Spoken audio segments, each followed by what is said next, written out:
Oi, pessoal! Vamos estudar o Teorema de Pitágoras. O Teorema de Pitágoras nós já vimos quando eu falei sobre as relações métricas no triângulo retângulo. Esse teorema é dado como sendo uma das relações métricas, daquelas fórmulas que nós vimos quando trabalhamos lá no triângulo retângulo. Só que agora vamos estudar em especial esse teorema. Bem, para estudar o Teorema de Pitágoras, vamos relembrar o triângulo retângulo. Triângulo retângulo é aquele que possui o ângulo reto. O ângulo reto é o ângulo de 90 graus. Temos aqui os lados que formam o ângulo reto, que no nosso caso B e C é o que nós chamamos de catetos. E quem fica oposto ao ângulo reto, ou seja, em frente ao ângulo reto, é o que nós chamamos de hipotenusa.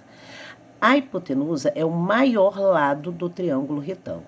Então, os elementos do meu triângulo retângulo aqui, no caso, são o A, que é a hipotenusa, e B e C, que são os nossos catetos. O que diz o teorema? Que o quadrado da hipotenusa é igual à soma dos quadrados dos catetos, onde A é a hipotenusa, B e C são os nossos catetos. Então, esse é o nosso teorema. O quadrado da hipotenusa é igual à soma dos quadrados dos catetos. Sabemos que, se B, C e A forem, respectivamente, as medidas dos catetos, no caso B e C são catetos, e da hipotenusa, no caso é o A, de um triângulo retângulo, então é válido o teorema de Pitágoras. A ao quadrado igual a B ao quadrado mais C ao quadrado. Triângulos retângulos são chamados de triângulos pitagóricos quando as medidas de seus lados forem números inteiros. Por exemplo, podemos tomar os triângulos com as seguintes medidas. Exemplo A, tá, pessoal? As medidas são 3, 4 e 5. Então, 3 e 4 são os catetos e 5 é a hipotenusa. Vamos ter que pegar a soma do quadrado desses catetos. Então, ó, 3 ao quadrado mais 4 ao quadrado. 3 ao quadrado, 9. 4 ao quadrado, 16. E isso tem que ser igual a essa hipotenusa 5 ao quadrado. 5 ao quadrado, 25. 9 mais 16, 25. E 25 realmente é igual a 25. Então, aqui está demonstrado. A letra B, vamos proceder do mesmo modo. 6 e 8 são os lados, chamados de catetos, e 10 é a nossa hipotenusa. Então, 6 ao quadrado, 36. 8 ao quadrado, 64. 36 mais 64, 100, igual a 10 ao quadrado. 10 ao quadrado, 100. Vamos usar aqui como catetos 5 e 12. 5 ao quadrado, 25. 12 ao quadrado, 144. Igual a 13 ao quadrado, que é 169. 5 ao quadrado, 25. 12 ao quadrado, 144. 25 mais 144, 169. Exemplos. Determine o valor de x nos triângulos retângulos. Tem aqui o seguinte triângulo retângulo. Tenho os catetos 9 e 12 e tenho a hipotenusa, que é o maior lado, que foi nomeada de x. Então, seguindo o teorema de Pitágoras, eu vou pegar essa hipotenusa, que é o x, elevar ao quadrado, igual os catetos 9 e 12. Vamos elevá-los também ao quadrado. X ao quadrado igual 9 ao quadrado, 81, 12 ao quadrado, 144. X ao quadrado igual a soma entre 81 e 144, 225. X igual mais ou menos a raiz quadrada desse 225, que é a operação inversa da potenciação, é a radiciação. Então, eu tenho x mais ou menos 15. Porém, temos que tomar o seguinte cuidado. X está se referindo ao lado de um triângulo e eu não posso considerar a medida do lado de uma figura como sendo negativa. Sendo assim, o nosso valor de x é igual a 15. Exemplo B. Eu tenho aqui 8, 10 e x. Observe que nesse triângulo a hipotenusa é o 10.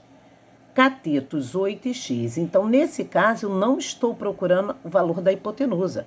Eu estou procurando o valor do cateto, que está representado por x. E vamos utilizar o teorema do mesmo modo. Só vamos substituir de forma diferente. No lugar da hipotenusa é o 10, porque nós tínhamos ali na questão, na figura, o 10 fornecido. Então, 10 ao quadrado igual catetos, eu tenho 8 e eu tenho o x. Então, no primeiro exemplo, na letra A, nós estávamos procurando o x, que estava se referindo à hipotenusa. Nesse aqui, o x já está se referindo a um dos catetos. 10 ao quadrado, 100. 8 ao quadrado, 64, mais x ao quadrado. 100, o 64 mudei de membro. Então, ele era positivo, ele passou para o outro membro negativo. 100 menos 64 igual a x ao quadrado. 100 menos 64, 36. 36 igual a x ao quadrado. A operação inversa da potenciação vai ser a radiciação. X igual a mais ou menos raiz quadrada de 36. X igual a mais ou menos 6. Como já falei anteriormente, esse x se refere ao lado de uma figura, não posso considerar a parte negativa. Então, resposta, o nosso x vai ser igual a 6. Só serve para a gente o valor positivo. Seguindo, número 2. Um ciclista acrobático vai atravessar de um prédio a outro com uma bicicleta especial, percorrendo a distância sob um cabo de aço, como demonstrada no desenho. Então, qual a medida mínima do comprimento do cabo de aço? Pessoal, olha só, é isso aqui ó, que nós queremos, essa distância. Ele vai de um prédio a outro num cabo de aço. Então, nós queremos essa distância. Detalhe é, observe que um prédio é maior, o outro é menor. Então, nós vamos precisar destacar essa figura aqui, que forma um triângulo retângulo. Está aqui ao lado, o triângulo retângulo que formou.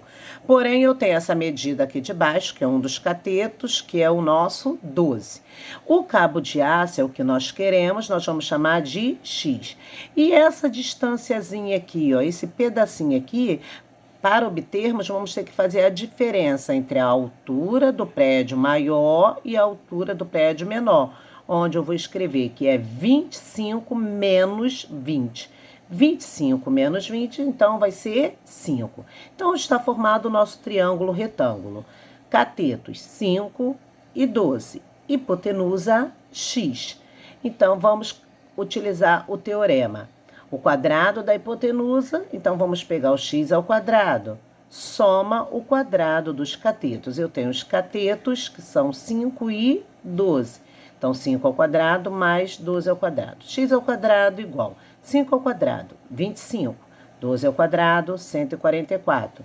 X ao quadrado igual 25 mais 144, 169. X igual mais ou menos a raiz quadrada de 169. X igual a mais ou menos 13. Porém, esse x representa o cabo de aço. Não vamos considerar o lado da nossa figura, o lado do nosso triângulo. Não vamos considerar a parte negativa. Sendo assim, o cabo de aço tem 13 metros de comprimento. Bem, pessoal, esse é o teorema de Pitágoras. Agora nós vamos fazer aplicações nos exercícios. Espero que vocês tenham entendido o que eu disse.